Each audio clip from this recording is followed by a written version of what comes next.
How's it going, everybody? Welcome back to another episode of Devin the Bear. Today, to be pretty straightforward, we're discussing UFC 267. Lots of great fights happening. This is a very exciting card, and also if you are tuning in and you are part of the U.S. Listeners, this card will be free. So is that something to keep in mind? Also, if you have an ESPN Plus account, be sure to tune in, but it is also starting earlier in the day, so be sure to tune in whenever that start time goes. Whenever it starts, yeah, pretty much.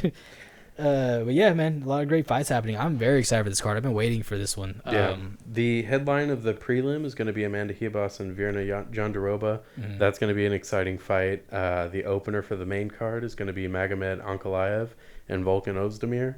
That'll be a really exciting fight. Both of those guys like to go forward and throw hands. Yeah. This one also sees the return of Hamzat Chimaev. That one I feel like I didn't expect him to come back. I thought he said he was done, and then he just decided to come back, and he's going to be fighting Li Jiangliang. Yeah. That's an exciting fight. It's a very exciting fight. Li Jingliang is a very fun fighter, and so is Hazmat. I mean, we're going to get to see the hype pick back up, you know.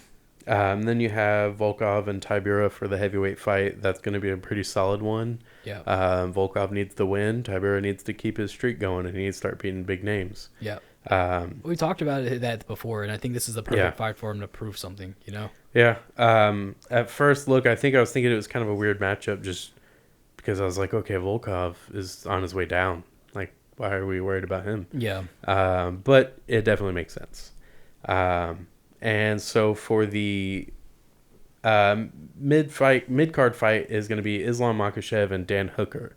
That's a really exciting one because Dan Hooker's back in the win streak, or back in the win column, and he's fighting Islam Makhachev, the guy that no one wants to fight right now. Yeah. He's tearing everybody apart. He's making his name right there for a title shot. He's forcing himself in the picture. So it's getting hard to deny him. And a win over Dan Hooker, I think, kind of you can't deny him. Yeah. If he beats Dan Hooker. I mean, Islam is already saying if he wins this fight, he deserves his next shot. Yeah. And I mean, honestly, why not? Look at the guys that are above him. You know, Michael Chandler just fought the title and lost, but he already has a fight set, so that doesn't matter. And so if you really look at it, he's the next freshest guy to fight for the title, considering the title will be defended in December with Charles Oliveira taking on Dustin Poirier. And he'll be the next one in line pretty much that's going to be ready for that fight because I think Michael Chandler and Justin Gaethje should have to sit back and have to wait for that because Gaethje's already fought for the title. He's been out for a year. We haven't seen him. Even though he's saying he feels like he deserves the title, I'm a big Justin Gaethje fan, but I don't agree with that. I don't either. Makhachev's on a huge win streak. Yeah. Gaethje's on is it a 2-fight win streak or just the one? He was on a big win streak until he lost. Until he lost. Yeah, he was like coming back. His last loss was to Dustin Poirier, and then he just completely switched everything. Or it might have been Eddie Alvarez, but then that's when he came out was just knocking everybody out. But he's only on like a 2-fight win streak, right? No, it was like a 3 or 4. Right now? Not anymore. That's what I'm talking about. Right now. Yeah. Oh, he hasn't fought since he lost to Khabib. Like he's on. Oh, nothing. right. Yeah. Okay. Well, then I don't understand how he possibly could deserve a title shot. Yeah. I guess I don't know what I was thinking. I don't know who I was thinking he fought. And then we get to see Dan the Hangman Hooker show why he's just a fucking goon, honestly. Yeah. And his last fight actually convinced me that this is not a bad matchup for him. His grappling looked pretty good in his last fight. He initiated it too. Yeah. So him and Makhachev make for a pretty great fight because Makhachev can throw hands. Yeah. But obviously his strength is in his wrestling. Right. But maybe Dan Hooker's got some tricks up his sleeve. Yep. You know, GSP said he was actually a very good southpaw. He just never felt the need to show it. Yeah. Maybe Dan Hooker is a freaking high-level grappler. He just hasn't felt the need to show it yet. I know that Israel Adesanya has openly said that sometimes Dan Hooker out-grapples him. So I think that could be a thing that he just has some really high-level grappling. We've just never seen it because we've never had to see it, you know? I think Islam's going to have to try to initiate some grappling here against Hooker. I don't think it's smart to try to outstrike Hooker. He's not going to win that. At least I don't think he's going to win that. So one of the things that I noticed, though, in Dan Hooker's last fight, and I know that he had a lot going on leading into that. I mean, a weird weight cut he had to do. along with Nazrat. He was kind of struggling, but I felt like Dan Hooker didn't look as good as I thought he would. Yeah. As far as the stand-up, definitely not. Yeah. We expected a lot more from both guys. Yeah. But it's so hard to hold them accountable whenever their weight cut was like for the legitimate weight cut. They had like 1 or 2 days. Yeah. And then they had to be on a plane in one of those days. Yeah. But yeah, so Dan Hooker, Islam Makhachev. That's going to be an exciting fight. My pick is going to go towards Dan Hooker. I think the experience is going to win him that fight. I don't think anything Islam does can surprise Dan Hooker. Yeah. I think if they stay on the feet, Dan's going to be comfortable. He'll probably get hit. He gets hit. But I don't think he's going to be too taken aback by Islam's power. Islam's been knocked out before. Yeah. Yeah. And Dan Hooker's no stranger to getting a knockout. So I got my money on Dan Hooker. He's got plenty of knockouts where guys go for single legs and he just pops that knee up. And he did it to Ross Pearson. So I'm going Dan Hooker, and that's just mainly because I'm a fan of all these Dagestani guys, but I'm like, hey man, y'all's time kind of is kind of gone. Like right now, it's these guys' time, you know. I don't know. We also haven't seen Islam face a top 5 guy, and I feel like Dan Hooker's a top 5 guy. He is. What is he, 6? He's 5. He's 5? Yeah, okay. He beat Thiago Moises, and he just jumped fucking 5 spots. Granted, the guys that he jumped makes sense. You know, jumped over. Yeah, they're inactive, right? Yeah, very inactive.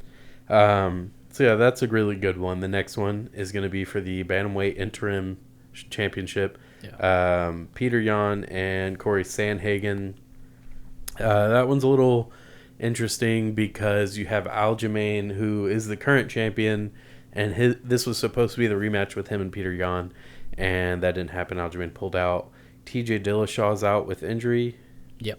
He had surgery, and so that puts Sandhagen, who just recently lost to Dillashaw, in line for the interim championship. As everybody knows, Aljamain's out because his neck was still bothering him, which was expected. Throughout his neck. Yeah. With all that acting. What's it called? Corey Sandhagen even said, you know, and I think I called it when we had talked about it, that he's not going to be ready for this fight. It takes a long time to recover from a neck surgery. And even if you do fully recover from it, the neck is a very sensitive thing after you have surgery on it or injure it. But I was watching Corey Sandhagen talk about it. He had said that he kind of figured Aljamain was going to pull out because he wanted the fights to happen in November. And he's like, I wanted the fights to happen in November. And Corey was like, that's right there when I knew that he wasn't at 100%. He wasn't, like, there was something that was going to come up, and when that happened, I wasn't really surprised. So he's like, I've been training for this fight for the past 7 weeks. The second this fight got announced, because I knew I was going to be getting the call, because he had said that since TJ Dillashaw got injured in their fight, that he knew that they were going to call him up to replace somebody. I feel like a lot of people are counting out Sandhagen just because Yan is such a force. It's hard It's hard to not count him out. I feel like, though. I get why. Yeah. But I think when we see those two style next to each other, it works out for Sandhagen. Yeah. Peter Yan likes to strike. He likes to stand up and strike with people. And that's Sandhagen's bread and butter. Sandhagen loves it. A lot of people thought he should have beat Dillashaw. I think what won that fight for Dillashaw was his wrestling. Yeah. So Jan's not going to use that. Yeah. I think that plays into Sandhagen's game. I think Sandhagen's, twice Jan's size? Yeah. So I think I think Yan has more advantages than people are giving him credit for. That being said, I think that Peter Yan is going to win this fight. He just is that good. That's the reason people are counting out Sandhagen. I just don't think you should count out Sandhagen. I think it's fine to give the fight to Yan. Yeah. But I think Sandhagen's going to look good, and I think it's going to get kind of scary for Yan. It's going to be a very back and forth fight, but this is when it gets into later rounds, it's going to be Jan's fight. Yeah. I feel like I don't see Yan finishing him. Sandhagen is very young. We've seen him take fucking good shots from guys like John Lineker, who has just complete power in both of his hands. But when it comes down to it, I think it's going to be just the caliber of striking.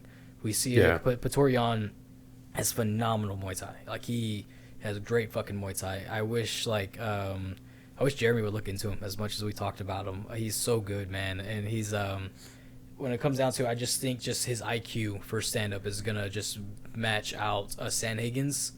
But because it's with Sandhagen, you just don't know. Like for him to make the read on whenever he was fighting to get that timing right whenever he beat Frankie Edgar, and so you said it. And or even whenever he threw the hook, the spinning heel kick to Marlon Moraes, he has a very high fight IQ as well. But to whenever we saw the way that Aljamain Sterling ragdolled through Sandhagen. And it's hard not to do MMA math, but with the bantamweight division being as vast as it is with talent, we saw what Aljamain did to Sandhagen, and look what happened when Aljamain had a fight with Jan, you know. But granted, that was when Sandhagen was forced to grapple. Yeah, and like I said, I don't see Jan doing that. Yeah, I think he stays standing, and that plays right into Sandhagen's. Because Jan did struggle a little bit with Jose Aldo. That was a good fight. Yeah, that was a great fight. I mean, it should have been stopped in like the 4th round. But yeah, I see this fight going for Jan. Sandhagen's fantastic. I think it's going to be a very exciting fight. I feel like this could be the most exciting fight on the card. I think it's good. It is going to be. But I give it to Jan just because, like you said, I definitely agree with that. I think that is going to be what it is. I think it's going to go to later rounds. Because I don't think either guy is going to really be able to finish it, the other. Yeah. But I think once he gets to the 4th and 5th round, Jan's going to have a much higher chance of winning that fight. Oh, man, fuck that. Enter Sandman. Okay. Yeah, we're going Corey Sandhagen. Do I think he's going to win? No, but I'm a big fan of his. He's like a better version of Dominic Cruz, and I like it. And so, yeah. That brings us to the main event. Jan Blachowicz versus Glover Teixeira. Who'd have thought we'd be talking about this fight for the championship? Glover Teixeira.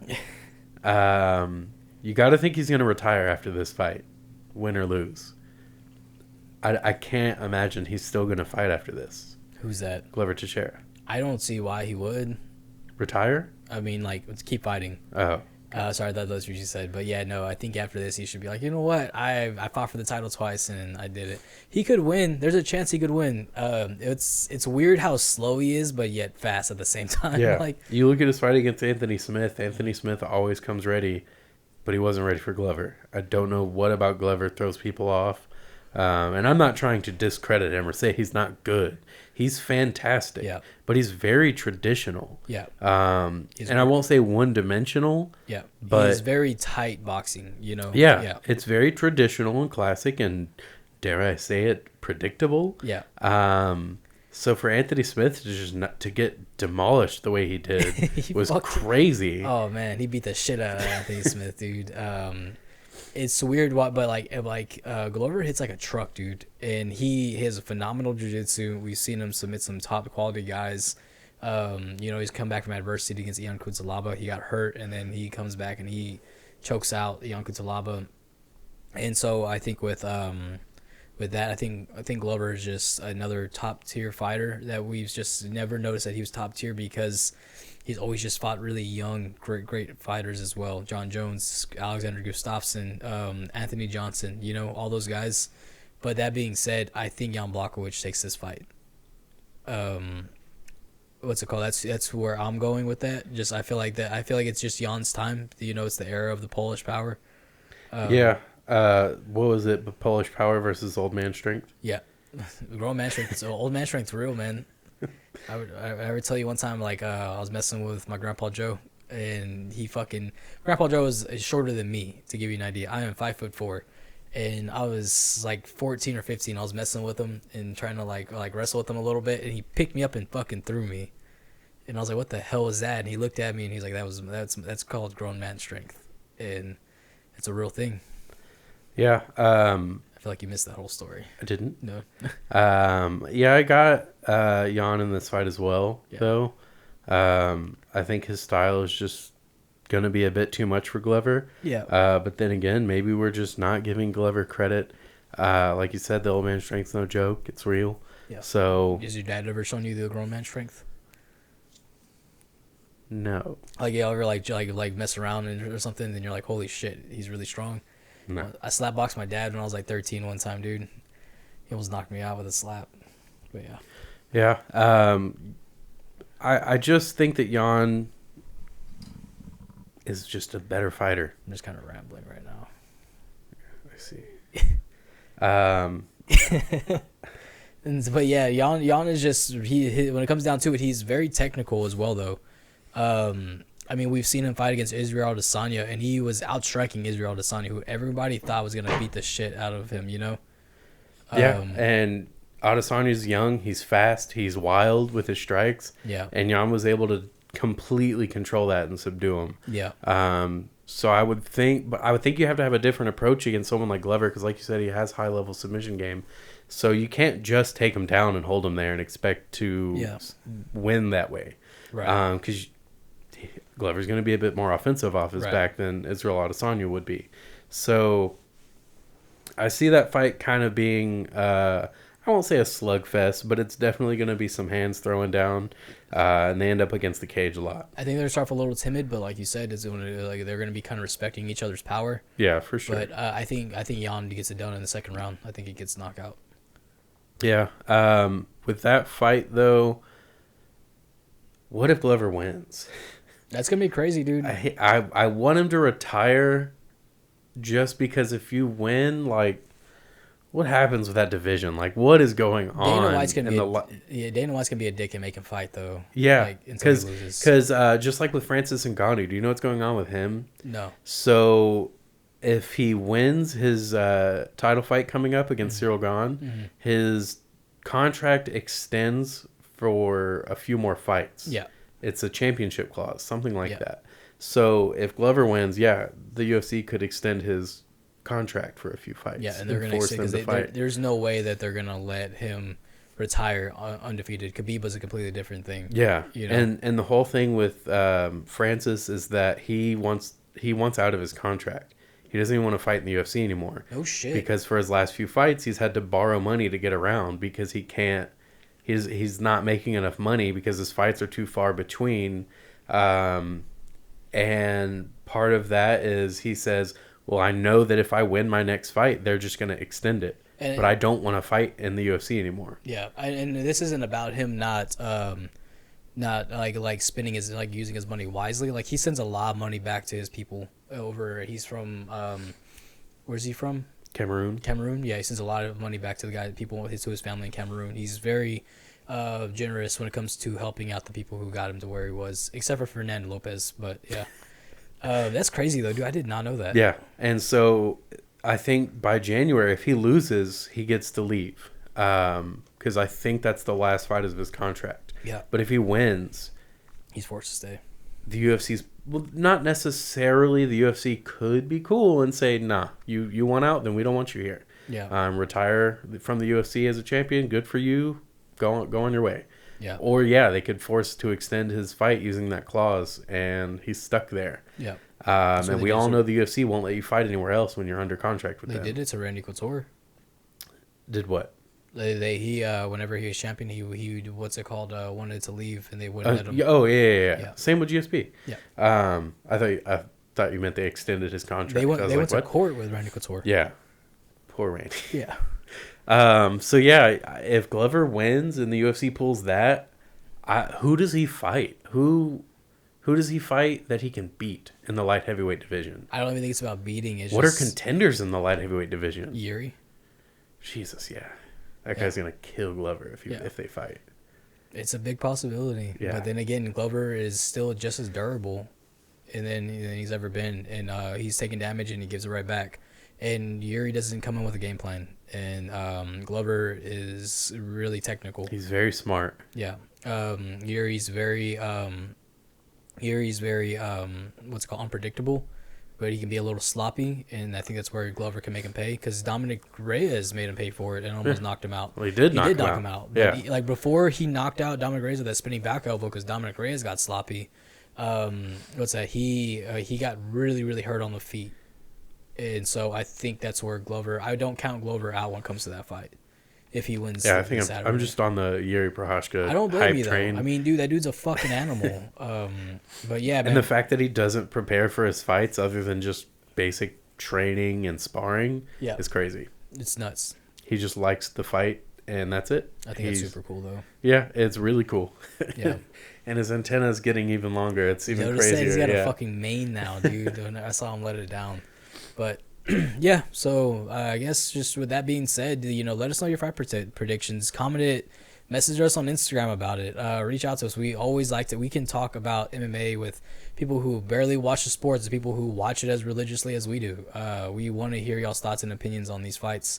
And be sure to set an alarm to be up early. It's on a Saturday, so I'm sure you're all going to want to sleep in after a long week from work.